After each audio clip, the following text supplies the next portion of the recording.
This is season 1, episode 1 of Sellers and Makers podcast. And I am your host, Hope. And this is your other host, Christina. We're so excited that you're here. Thank you for joining us. In this podcast, we are going to be talking about a little bit of everything. Everything from business, maybe some embroidery, some sewing, some crafting, what it's like to be a mom with a business, a mom just trying to try something new, be a friend, and what it's like to navigate this world. Getting crafty with it. Getting crafty with it. Na na na na na na na. Na na na na na na. I feel like we need that in the podcast for sure. That's going to be on YouTube. We're posting that one. Na, na, na, na, na, na. Today, we're going to introduce you to our new podcast and what to expect coming up with us. So first, we want to go into a, just intro on who we are and everything that we kind of want this podcast to be going forward. So our fearless leader here is Christina, and she has a great background in all things embroidery and sewing and everything that she has come up with thus far in her life. So I'm going to turn it over to her. Give a little intro. Okay. Well, welcome to the podcast.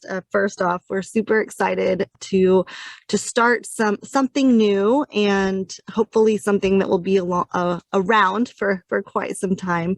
As Hope said, I'm Christina, and I think to give you guys a little bit of the dynamic here between Hope and I, she's one of my longest friends. Known her since sixth grade and seventh grade, excuse me, potato, but we have a very fun friendship that over the years it has developed, and thankfully now we get to work together. And I hope you guys enjoy a little bit of our banter back and forth. But as Hope said, I actually came into this business, I would say, as a young child. My grandma taught me how to sew. Ever since I can remember, I was sewing with her. She was one of the biggest influences in my life. She's someone who taught me how to persevere and how to, obviously the sewing aspect too, but she's a very strong-willed woman who led her family very well. And so she's someone that I always aspired to be like. So she taught me how to sew, and that was something that I took with me through my life. As far as creativity goes, it was kind of something that just sat in the background through college, high school and college. And after I got married and had my first baby, I thought, you know what? I want some monograms. I want that cute baby bedding and all of those cute little ruffly clothes for my little girl. And I looked at the price tag and I said, nope, I cannot do that. And so I figured I'll make it. And that's where it all began. I started making her cute little ruffly dresses. And then I approached my husband and I said, I know I've never done this before, but I'm sure I can. I need an embroidery machine. And so he's very supportive, and I'm sure he thought I was absolutely crazy, but he took me to a little sewing shop in Katy, and we looked around, and I'd already done my research. I already knew which one I wanted, but I don't know that he knew that. I think he thought we were just browsing. So we went in and walked out with an embroidery machine. I came home and I'd never had any lessons. I knew the sewing part. Embroidery was something completely new. I'm sure some of you will be able to relate to this, but I did my first embroidery design probably 5 minutes after we walked through the door. It was a built-in font in the machine. It was a single needle Brother machine. And I didn't know you needed stabilizer. So I stitched it. Actually, it was on one of my husband's shirts. I was like, I'll put your initials on here. I was trying to get him excited, or as excited as I was. And it flopped because it was a knit type shirt, and it just was not pretty. But I think he saw my excitement, and it grew from there. So I started out with my daughter's stuff, and then that led to friends saying, hey, that's cute. Where'd you get it? Can you make me one? And then as that grew, I built an Etsy shop, and I spent, I would say, at least half of my time scouring the internet or going to Walmart or Children's Place or Target or different places trying to find cute blanks. And Jacob, my husband, would just be like, you mean you drove around town for 4 hours for that one 4T t-shirt that you needed? And I was like, yes, because the first place I didn't have it, or this one didn't have the right color. And I just went around and around. And that's when I had the idea to open my own blanks company. And I stored that idea away for a rainy day, because at that time I had my baby girl and probably, I don't know, the next one on the way. Can't remember exactly when it was, but I stored that idea away for a little while. Then moving forward, my dad, he lost his job. He was a nursing home administrator for all of his life, and he lost his job, and he was kind of like, what is my next step? What am I going to do now? And he was sitting there, and he's like, I could build this business, or I could do that business. And I was like, I have an idea. And he thought I was crazy. He's like, I don't know anything about baby clothes, and neither do you. And I used some of my grandma's tenacity a little bit. And I said, well, it doesn't matter. I'm going to figure it out. And we spent about a year finding our manufacturer and getting our first production run ready. And then we launched Love That Cotton. That was, I believe, back in 2015. And that's been a really fun ride. From there, about 3 years ago, we purchased another blanks company called LEO. And that was a company that really, I felt, it complemented Love That Cotton very well. They also had seersucker Southern style clothing made specifically for embroidery. And so that was a very good addition for us. And then after that, we had the opportunity, I guess we'll take a step back. One of the things that I think grew Love That Cotton as quickly as it did was the trade shows that we would attend. And I say shows because there were several. We did Applique Getaway was our very first one. And then Everything Embroidery Market was another one. And we went to several of those, as many as we could go to. Chastity did 2 a year. And for the most part, once we started, we went to all of them. And that was something that I felt like really grew our business. So this last year, when Chastity announced that she was no longer going to be doing Everything Embroidery Market, I couldn't imagine continuing Love That Cotton without that as an avenue to be able to see our customers in person and whatnot.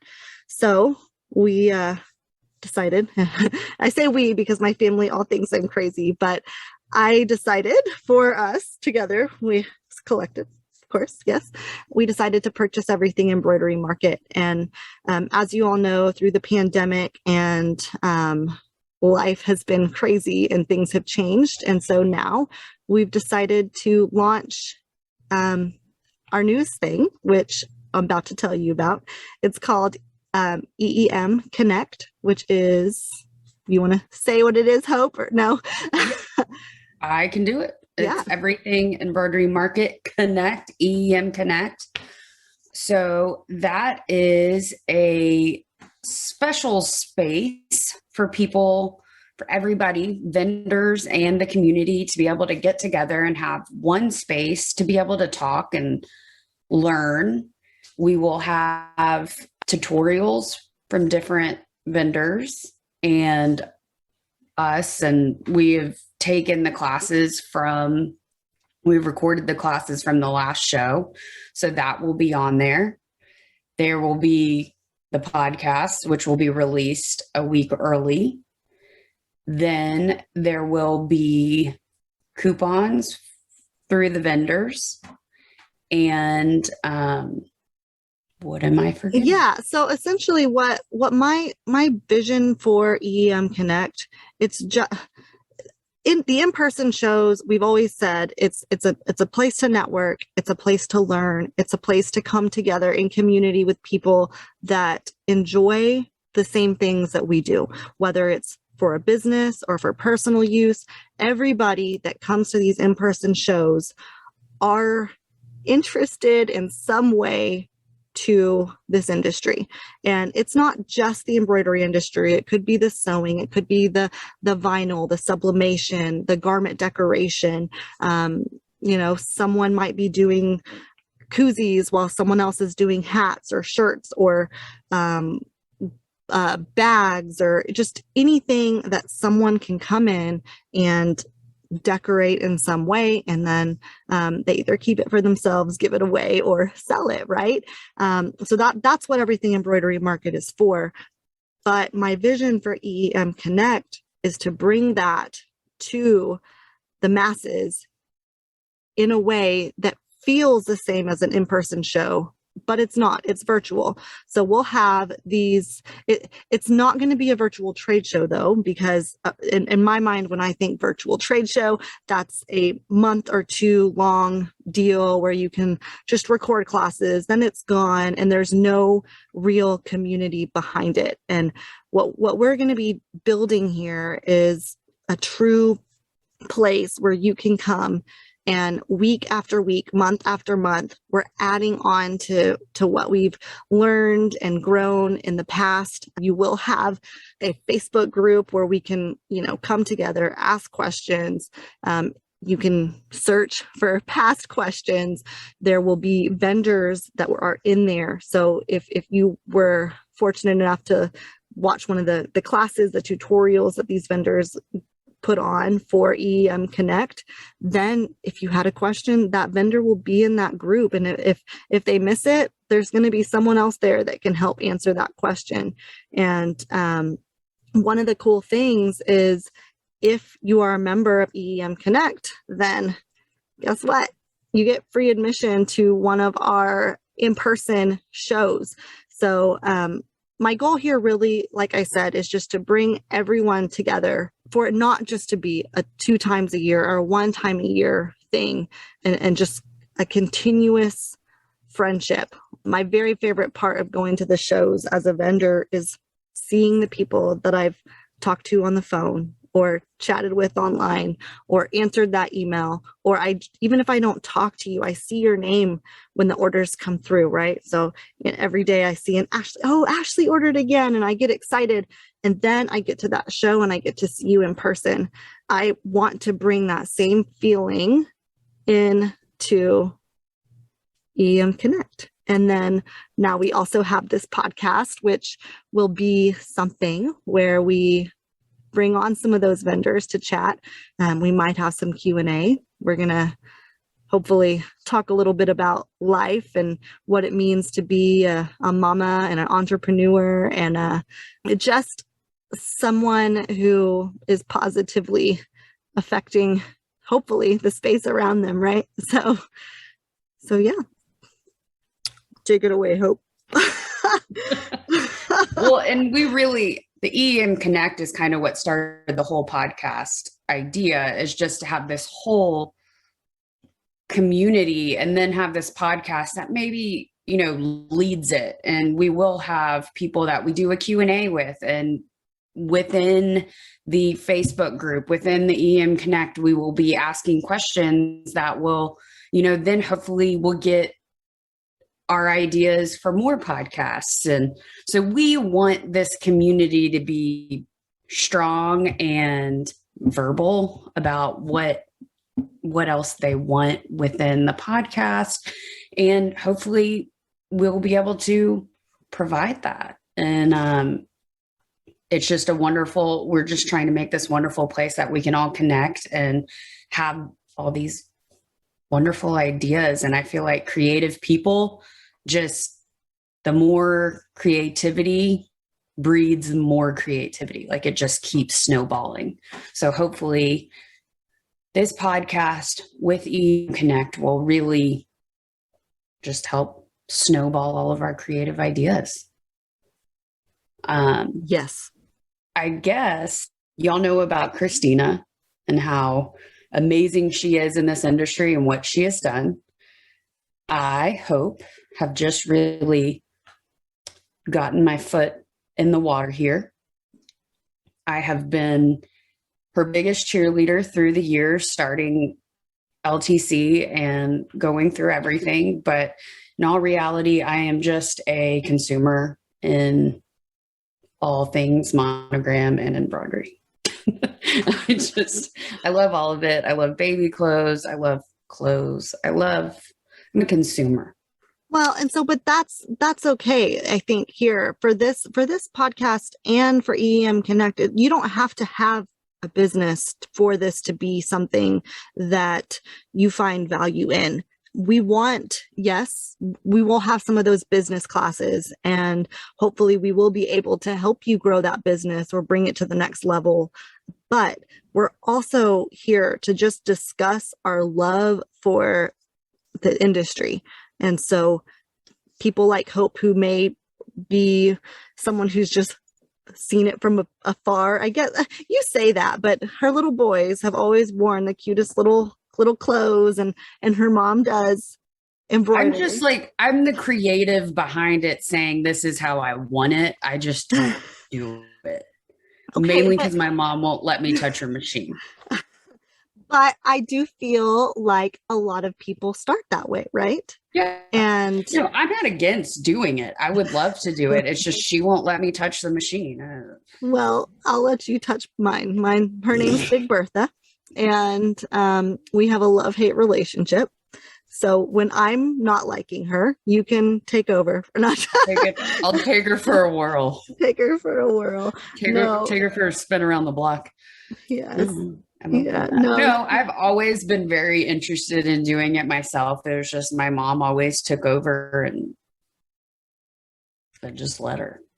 And that's okay. That's okay. I think maybe she needs to come on the podcast and chat too. I think she would be a great addition to this podcast. Now, I did grow up sewing. Yes. And I do know how to sew. I just don't know how to do, I kind of know how to do embroidery and monogram and applique. I've watched her. I know about backing and all of that. Yeah. But so you wouldn't be like me and be like, oh, what's stabilizer? I do know that you put the stabilizer on there. And I do know that there's different kinds for different things and different fabrics and all of that. See, you're not giving yourself enough credit. Well, I come from a long line of seamstresses, like legit. That's what their job titles were. So, I'm not totally like. What are you saying, Hope? What you're saying is, I'm just kidding. I'm not saying anything. I'm saying it's not like I've only been to the ball and I've never gone into a Joann's is what I'm saying. Mm-hmm. I think I spent most of my youth in Joann's. I feel like we need to talk about that. I think we need to talk about Joann's and Hobby Lobby, because my mom, many of you, if you've ever been to an EM or been around LTC, it is a family affair. So my mom is there. She is very, very, very creative. I like to think I'm creative, but this woman, she's like, she can see it. You think of a color, she knows the name. She knows every single like variation. She know like she'll be like, oh, that matches with this, and she sees it in her head. And she will remember that. So for example, if you're painting a wall, she can look at that wall, go into a paint store, and then tell you exactly what color was on your wall so that you don't buy it again because you thought you liked it the first time and you don't. Tell me how I know. So that's talent. Yeah, she's very, very, very creative, and she was an interior designer by trade, I guess, and so I think that came in handy. And just this last week, we me and her and my kiddos decided it would be a fun idea to go to Hobby Lobby, which that's like the land of no return for anyone that's crafting, right? It was Why buy something for $7 when you can make it for 97? Yes. So that's kind of what happened. We were going to go in and buy an ornament, and that was going to be like a Christmas exchange type thing. So what we left with was 2 full carts of stuff to make wreaths and Christmas trees. So I'd like to say that, like, we're real people, right? We're real people who love to make things. We love to, we love our family. Yeah. Be crafty, be creative, keep learning, but like, also we really love our family, right? And so that is something that I want to come across in this podcast, in EAM Connect, in Everything Embroidery Market, is you don't have to pick, right? You don't have to be just someone who's crafty, or just a mom, or just an entrepreneur, or just someone who watches from the sidelines and wants to be able to do it, right? Like, you can. And if you have some sort of negative talk in your head saying otherwise, totally not true. It could be hard. You know, it's hard. It's not always easy. No, I mean, like, it's hard when your baby's crawling up your leg to keep working. I don't know. I don't even know how to say that. I think we can use all that, but I think we're just trying to bring home the point that you can find that balance, and sometimes it can be tricky, but if you have a passion for it, then you can do it. And as mothers, we are trying to do that. And you say balance. Like, sometimes I feel like there isn't necessarily balance. I think there's chaos. There's chaos. There's always chaos. And sometimes I feel more balanced, right? But sometimes it's going to be more geared towards the family, sometimes more geared towards business or whatever. So the best thing I've ever heard, and it has helped me so much, like, especially in like the nuttiness of the last year. And I have 2 boys that are 6 and 2. So I have the crazy chaos factor sometimes. Is some of the balls that you're juggling are glass and some of them are plastic, and you have to learn or figure out at the time which ones can be dropped and which ones are going to break and which ones are going to bounce, and you'll be able to pick them right back up. And so it's deciding in your life and business and creativity, like, is your creativity your outlet for you? Because sometimes, like, if you do that, then you're able to like pick up a few more balls if you have that 30 minutes or an hour just to be able to do what you want. Not that you can't always get that, but sometimes. Hey, but if you're being creative, even sometimes, though more difficult, if that baby's on your hip but you're still doing what it is that you want or need at that time. I don't know. I get that. And I actually really, really like what you're saying, because you're right. Sometimes you're going to drop things and sometimes you're going to fail, but that doesn't mean that you failed in life or business or whatever, because you prioritized, and you can come back to those things that may not have mattered at that time or mattered as much. Yeah. Maybe they were plastic balls and look, they're still on the ground. And you know what? Sometimes you might shatter a few glass ones too, but as long as you prioritize. Yeah. That was too loud. Sorry.